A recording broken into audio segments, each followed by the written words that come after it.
How strong is Naruto really? I've wanted to make this video to kick off my channel, so without further ado, let's get into it. To start, Naruto is scaled to multi-continental to moon level, from the feat of him tanking Toneri's moon-splitting attack. There are also multiple statements and calcs that get Naruto to planetary, such as the Nine Tails statement of it being capable of turning the world to ash, and even possessing earth-shattering levels of power. Additionally, in the last, Naruto destroys the Tensei gun, which is stated to be able to withstand the planet's destruction. All of these statements and feats provide consistent scaling that would put Naruto to at the very least planetary levels. But does Naruto get even higher than this? The most commonly used meta to get Naruto above planet level is the expansive Truth Seeker Orb meta, where Kaguya created a Truth Seeker Orb that was gonna destroy and recreate the time-space. The size of Kaguya's dimensions is unbelievably vast, as stated by Obito. So how big are these dimensions? The databook states that when using her Amenominaka ability, Kaguya can send those around her, along with the world she is in, to another dimension. This allows us to emphasize that the world itself is also affected. The databook states that while she does transport people to another dimension, she is also relocating the entire universe and placing it somewhere within that dimension as well. The definition of world here does not apply to simply moving the planet, because from the other people's perspective, the only thing that changed was the sudden disappearance of Kaguya's chakra. If the planet itself had been sent elsewhere, the sky and the moon would have visibly changed, which clearly did not happen. Therefore, she is moving the entire universe rather than just the planet. This is important because it's explicitly stated that for summoning jutsu to work, both the caster and the summoned animal must exist within the same dimension. Sasuke being able to summon the hawk from there easily proves that the lava time-space and the main universe exist within the same overarching dimensional structure. This would mean that these dimensions are multiversal constructs, as they not only contain the main universe but also the universe that was transferred into them. As a result, the expansive Truth Seeker Orb would possess multiversal destructive capacity, since it has the power to destroy the entire dimension. Some people point out that the raw kanji used for this scene is space and not time space, and make the argument that it's not in reference to destroying the dimension, but an unquantifiable area. However, within the context of Naruto's in-universe terminology, space consistently refers to an alternate dimension. For example, the same dimension has been called a space. The 5 dimensions have been referred to as 5 spaces, and the word space is repeatedly used to mean another or alternate dimension throughout the novels and manga. The original scan also uses the same kanji, so there is no inconsistency regarding the time frame of the expansive Truth Seeker Orb. It is stated that even if they escaped to another dimension once the orb grew too large, they would not be able to return. Some interpret this as referring to teleportation failing due to the orb blocking their return.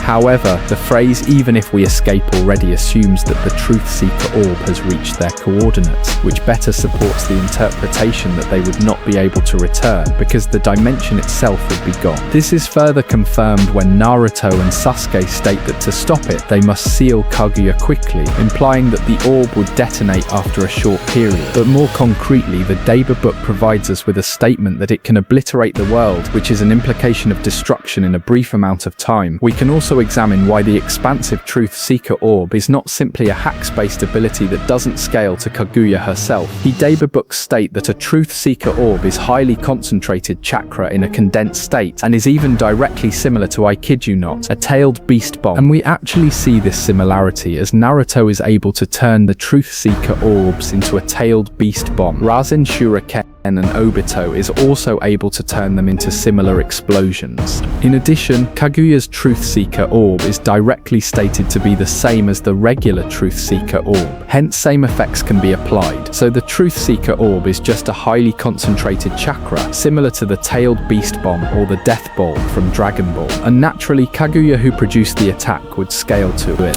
Hacks properties of a Truth Seeker Orb come from changes in chakra nature. For instance, Yin and Yang chakra can grant ability negation, while combining all chakra natures produces existence erasure. Although existence erasure is present in the expansive Truth Seeker Orb, that does not mean it lacks physical force or cannot affect affect matter on a universal scale. The Truth Seeker Orb clearly demonstrates physical destructive properties alongside existence erasure. When it expands, it visibly pushes dust across the ground and sends objects flying while simultaneously erasing them. This physical interaction is also why there is resistance when the orb travels through matter. So while existence erasure is involved, the orb also physically destroys and displaces objects through sheer power. Because of this, Kaguya's Truth Seeker Orb should scale to the structures and realities it destroys. Kaguya also doesn't require the Shinobi's chakra to perform the feat. That's because the chakra she acquired actually came after the Truth Seeker Orb was already produced within her ten-tail state, and it merely helped stabilize the Biju. And in the process of stabilizing the Biju from her ten-tails form, her Truth Seeker Orb that was already produced emerged. Black Zetsu explicitly states that it is her Truth Seeker Orb and immediately explains its function and power, showing that she always possessed the ability to destroy and recreate dimensions. In terms of multiversal scaling, the dimension was accessed through a Manaminaka from another world, bringing the previous universe and piling it within the new dimensions. This makes the structure inherently multiversal, and destroying it would therefore scale Kaguya to multiversal levels.